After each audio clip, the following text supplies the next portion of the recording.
안녕하세요. 임신 중인 30대 여성입니다. 인간관계라는 게 한번 나쁘게 얽혔다가도 평생 나쁘기만 한 상태가 지속되는 건 아닌 것 같아요. 그래서 이런저런 재밌는 일들도 많이 일어나는 것 같고요. 오늘 제가 보낼 사연도 꼭 그런 이야기입니다. 처음 남편과 결혼했을 때 한쪽이 기우는 결혼을 하면 다들 좋을 거 없다고 제가 결혼하기 전에 다시 한번 숙고해보라고 뜯어 말렸는데 그때는 멋 모르고 내 인생 내가 결정한다는 마음 하나로 남편과의 결혼을 결심했어요. 신혼 때만 해도 이런저런 갈등들 때문에 제일 행복했어야 할 신혼이 좋지 않은 추억으로 남아있지만 지금은 모든 난관들을 함께 극복하고 모든 오해를 푼 뒤 더없이 사이좋은 부부로 지내서 다행인 거죠. 뱃속 아이는 그 행복의 산물이나 다름없고요. 남편과는 고등학생 때 친구로 지내다가 자연스럽게 연인으로 발전해서 결국 결혼까지 꼴이 난 케이스인데요. 굳이 따지자면 서로가 첫사랑인 셈이죠. 어렸을 때부터 남편과 연애를 오래 해서 그런가 저희는 굳이 말하지 않아도 서로와 결혼할 거라는 확신이 있었어요. 그래서 둘 다 직장 구하고 모은 돈이 어느 정도 생기자마자 결혼에 대해 상의했고 각자 부모님을 찾아뵈었죠. 남편의 아버지는 남편 대학 졸업하고 얼마 안 있어 급작스럽게 돌아가셨어요. 남편은 그것 때문에 한동안 절 만나려고 하지도 않을 정도로 인생에서 침울한 시기를 보냈죠. 당시에 남편 부모님이 워낙 보수적이고 가부장적이셔서 남편 부탁으로 성인이 된 후에도 줄곧 남편 부모님께 교제 사실을 알리지 않고 비밀 연애를 하고 있었거든요. 그래서 남편 아버지가 돌아가셨는데도 장례식에 참석하지 못하고 남편이 힘들어할 때 큰 위로가 되어주지 못해 많이 미안했어요. 남편은 이사하러 가기 전에 제게 자기 엄마가 아버지 돌아가시고부터 충격이 크셨는지 성격이 좀 모나계시니까 좀 이해해달라고 양해를 구했어요. 저는 상심이 크셔서 그랬겠구나. 충분히 이해한다면서 걱정 말라고 남편을 안심시키고 어머니를 배웠습니다. 사실 저는 원래 성격도 싹싹하고 부침성도 좋고 웃는 인상이라 주위 어르신들이 저를 참 많이 아껴주시고 좋아해 주세요. 오죽하면 저 태어나기 전까지 저희 엄마께 아들 아들 노래를 부르시던 할머니도 지금은 손주들 중에 단연 저를 제일 좋아하시거든요. 그래서였는지 남편의 어머니를 뵐 때도 저는 설명할 수 없는 묘한 자신감에 빠져 있었습니다. 지금까지 그래왔던 것처럼 남편의 어머니도 저를 좋아하시게 될 거라고 꼭 그렇게 만들 거라고 다짐했죠. 하지만 제 그런 다짐은 시어머님의 이유 없는 악의 앞에 맥을 못 추리더라고요. 시어머님이 저를 보고 가장 처음 한 말이 뭐였는 줄 아세요? 얘는 사람 기분 나쁘게 왜 자꾸 실실 웃어? 어디 모자란 거야? 제가 무슨 넋 빠진 사람처럼 푼수같이 웃은 것도 아니고 좋은 인상을 심어드리려고 계속 미소 짓고 있었던 건데 시어머니는 처음부터 그렇게 말씀하시더라고요. 저를 향해 대놓고 드러내는 한 번도 느껴본 적 없었던 시어머니의 적대감 때문에 저는 당황해서 할 말을 잃고 눈만 깜빡거릴 수밖에 없었습니다. 그때부터 시어머니와 제 악연은 시작된 것 같아요. 죄는 미워해도 사람은 미워하지 말라는 말 아세요? 저희 시어머니는 이 말을 좀 바꿔서 사람은 미워해도 돈은 미워하지 말라는 말에 어울리는 분이셨어요.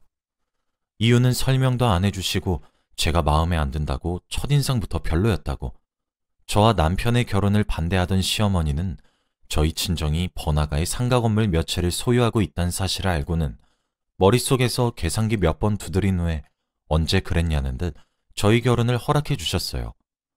결혼 과정에서 저랑 남편은 사치라고 생각되는 건 최대한 줄이고 소소하게 식을 올린 뒤에 가구나 신혼여행에 집중하자 이렇게 계획했습니다. 집은 제가 마침 21평짜리 아파트에 혼자 자취하고 있었기 때문에 남편이 몸만 들어오는 걸로 상의했고요. 집을 제가 제공하는 결혼이다 보니 예단 예물 안 하려는 요즘 추세에 맞게 저희도 그냥 하지 않는 쪽으로 의견이 모아지고 있었죠. 그런데 시어머니가 갑자기 끼어드셔서는 예단 예물 해오는 거 보면 집안 수준 빤히 드러나지 않겠냐고 저더러 기대하겠다고 하시는 거예요. 거기에 대고 예비 신랑이랑은 안 하기로 했다 말하는 순간 시어머니 분기탱천하시면서 결혼 다 엎을 것 뻔하고 저희 집안 사정 다 아는 마당에 남들 하는 만큼만 예단 예물 해간다 해도 가진 게 얼만데 고작 이거냐고 속 좁다 소리 하실 게 뻔했어요. 결국 예단 예물을 억대로 해갔습니다. 시어머님은 예의도 잊은 채 대놓고 좋아 죽으려고 하시더라고요. 철없이 부모님 지원만 더 끌어쓴 셈이라 저희 부모님께 죄송한 마음도 컸지만 괜히 초반에 심기 건드려서 결혼 생활 내내 고통받는 것보다 지금 돈 좀 더 쓰고 편하게 살면 되겠지 생각했습니다. 그리고 부모님도 남편 돌아가시고 홀로 사시는 시어머니께 은근히 연민을 느끼시는 것 같았어요.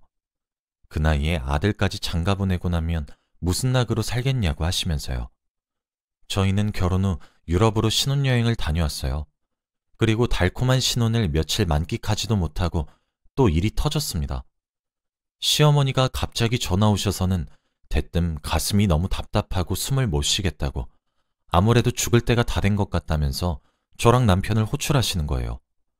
당연히 외동아들인 남편은 불이 나게 달려가서 시어머니 모시고 병원에 갔죠. 그런데 진단 결과는 이상이 없대요. 혹시 몰라 온갖 정밀 검사까지 다 해보았지만 검사 결과에는 전부 이상 없다고 나왔습니다. 시어머님이 좀 풍채가 있으신 편인데 의사로부터 건강을 위해서 살을 좀 빼셔야 한다는 얘기만 들었죠. 호흡을 힘들어 하시는 것도 비만이라서 그런 걸 수 있다면서요. 의사분 말씀 듣고 웃음 터지는 거 속으로 참느라 혼났습니다. 그런데도 시어머님은 분명히 나 어디 아픈 거라면서 떼를 쓰셨어요. 결국 그래도 자기 엄마라고 그냥 두고 볼 수 없었던 남편이 며칠간 시어머니를 집에서 모시면서 저희가 신경 써드리자 했었죠.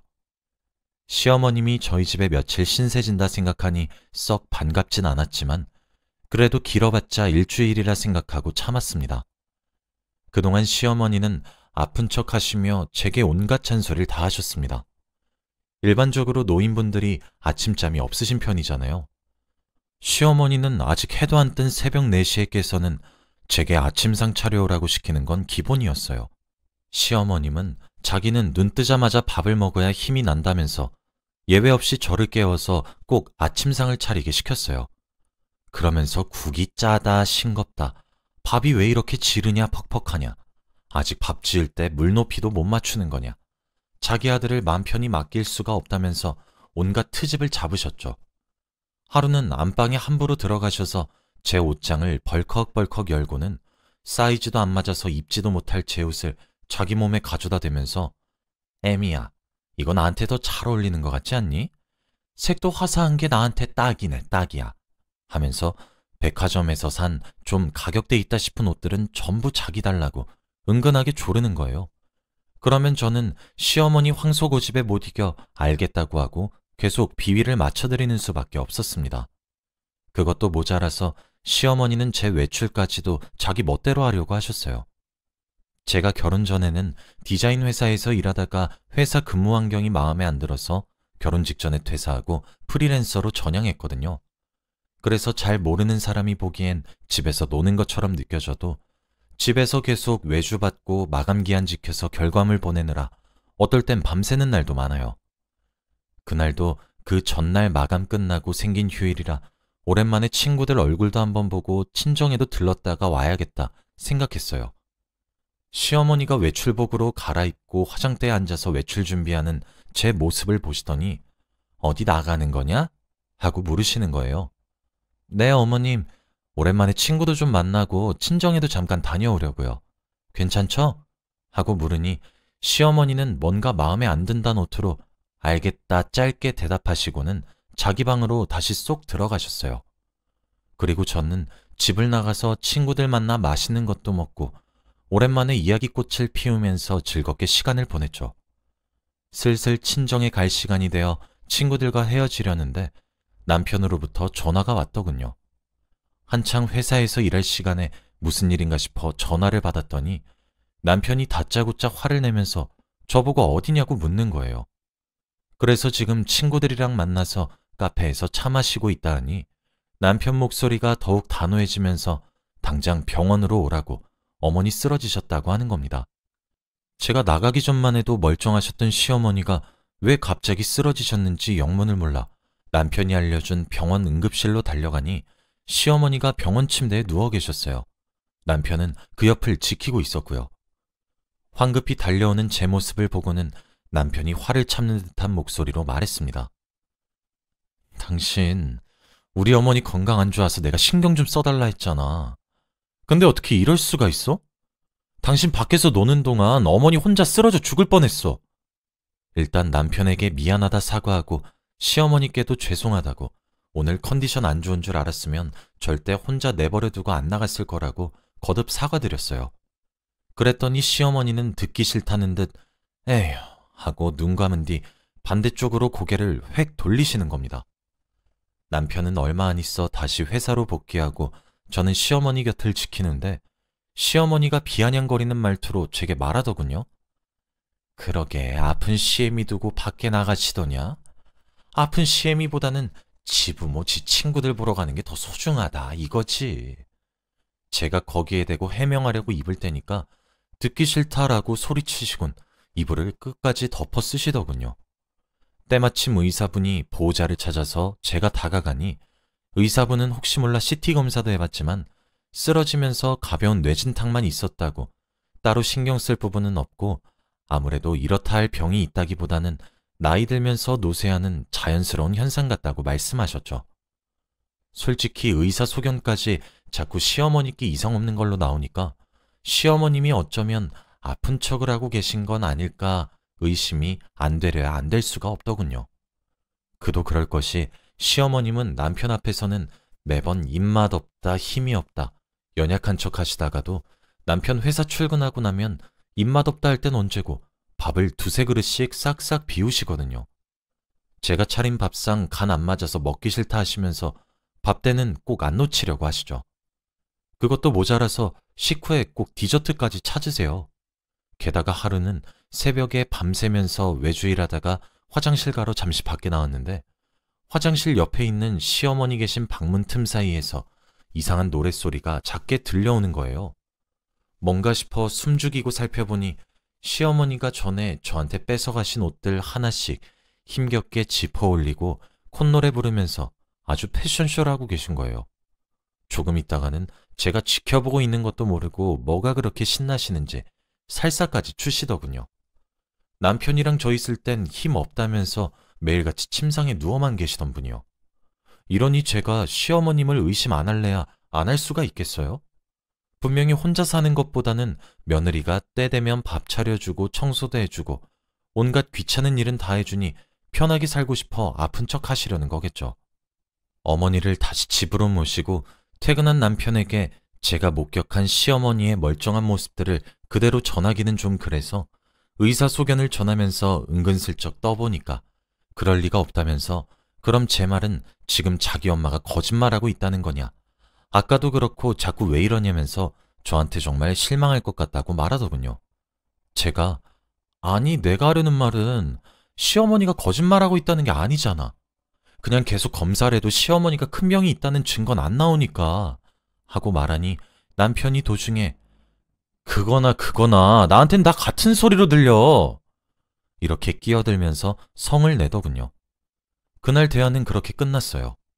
게다가 남편은 제게 상의 없이 몸도 성치 않으신 시어머니 혼자 살게 하기엔 자기가 걱정된다면서 저 몰래 시어머니 혼자 사시던 집을 처분하고 저희 신혼집에 시어머니를 눌러앉게 한 거예요.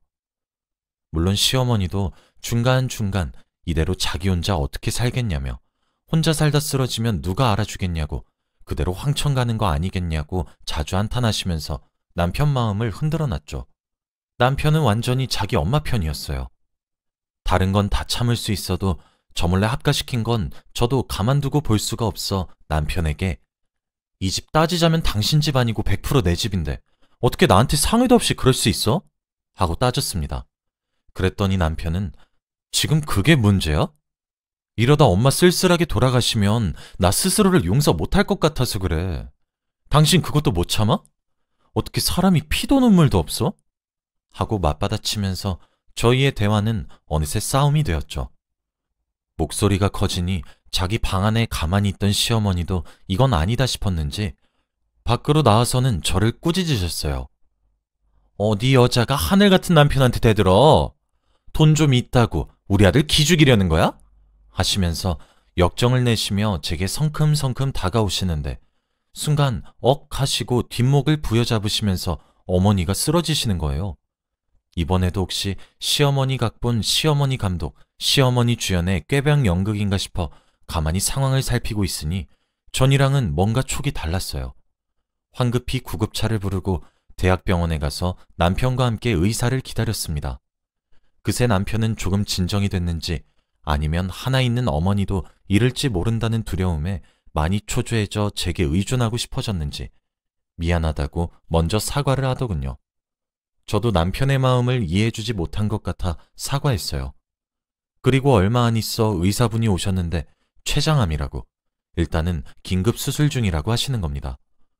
저도 남편도 깜짝 놀라 왜 그전에 있던 병원 검사 결과에는 안 나왔던 거냐 물으니 복부 CT 검사에서는 종양이 발견되지 않았다고, 내시경을 했으면 아마 조기에 발견했을 거라고 하는 겁니다. 그런데 저희 시어머님이 엄살도 심하셔서 다른 검사할 때 내시경은 받기 싫다고 죽도록 떼를 쓰셨거든요. 수술은 무사히 끝나고 시어머님이 깨어나시길 기다리고 있었습니다.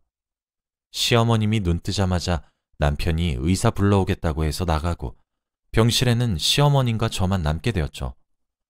어머님, 죄송해요. 사실 그동안 어머님 아픈 거 꾀병은 아닐까 의심한 적도 있었어요. 아니야. 실은 그동안 나 하나 편하자고 꾀병 부린 거 맞아. 어린 나이에 아무것도 모르고 경준이 애비랑 결혼해서 시어머니 구박 속에 경준이 낳고 평생 그 까다로운 양반이랑 경준이 뒷바라지하고 살았지. 그리고 경준이 대학 졸업하고 나도 이제 좀 편해지나 싶었는데 경준이 애비 허망하게 가버리고 나 혼자 남았어. 더 어이없는 건 경준이 애비 유품 정리하다 알게 된 건데 죽기 전까지 나 몰래 다른 여자랑 바람을 피고 있었더라고. 그거 아는 순간 얼마나 화가 나고 내 인생이 비참해지던지. 그때부터 믿을 건 돈이랑 내 배 아파 낳은 내 아들밖에 없다 생각했던 것 같아. 근데 아들놈이 갑자기 결혼하겠다면서 너를 데려왔는데 네가 갑자기 너무 미워 보이는 거야.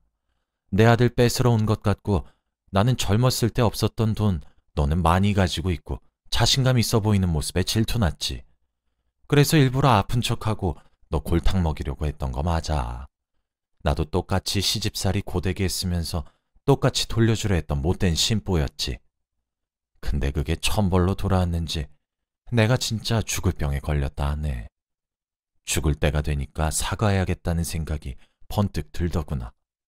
새아가 미안하게 됐다. 노인네 마지막 사과라 생각하고 그동안 있었던 일 서운하게 생각하지 말아다오. 부탁한다. 시어머님이 자기 죄를 뉘우치며 담담하게 자기 인생을 읊어내시는 모습을 보니 어느새 저도 그동안의 서름은 풀어지고 코끝이 찡해지더라고요. 눈물 맺힌 눈으로 어머님 손을 잡으면서 아니에요. 서운한 거 하나도 없어요. 어머님, 어서 기운 차리세요. 하고 기운을 북돋아 주었습니다. 어머님도 어느새 눈물 흘리시면서 고맙다, 미안하다 이 말만 반복하시더군요. 이렇게 저희 고부 갈등은 다소 황당하게 그리고 감동적으로 끝나게 되었어요. 다행히 시어머님은 죽음의 고비를 넘긴 후 기운을 점차 차리셨고 연세는 있으셨지만 항암 치료를 열심히 받으시면서 회복세를 보이고 있어요. 의사분도 췌장암이 완치되기 어려운데 시어머님이 정말 잘 이겨내고 계시다고 말씀하셨죠. 이런 상황 속에 자연스럽게 남편도 저도 서로에게 의지하게 되면서 부부 사이도 다시 예전의 모습을 되찾았어요. 저는 시어머님 간병하면서 친딸처럼 말동무해드리고 가끔 병원 정원에 함께 산책도 나가고 하며 잘 지내고 있습니다. 그러다 제게도 축복이 찾아와 주었어요. 뱃속에 아들이 찾아와 준 거였죠. 시어머님은 뱃속 아이 성별 아시고는 꼭 저 같은 딸도 하나 낳으라면서 나중에 자기랑 저랑 손녀랑 함께 여행 한번 다녀오고 싶다고 자기 그때까지 꼭 건강히 살아있을 거라고 하세요. 많이 달라진 시어머님 모습을 보니 좋은 의미에서 영원한 건 없다고 생각해요.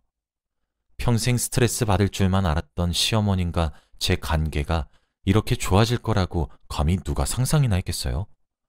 이렇게 잘 풀린 데에는 시어머님도 본인의 잘못을 사과하는 법을 깨우쳤고, 저도 용서할 줄 아는 마음을 가졌기 때문에 가능했던 거라고 생각해요.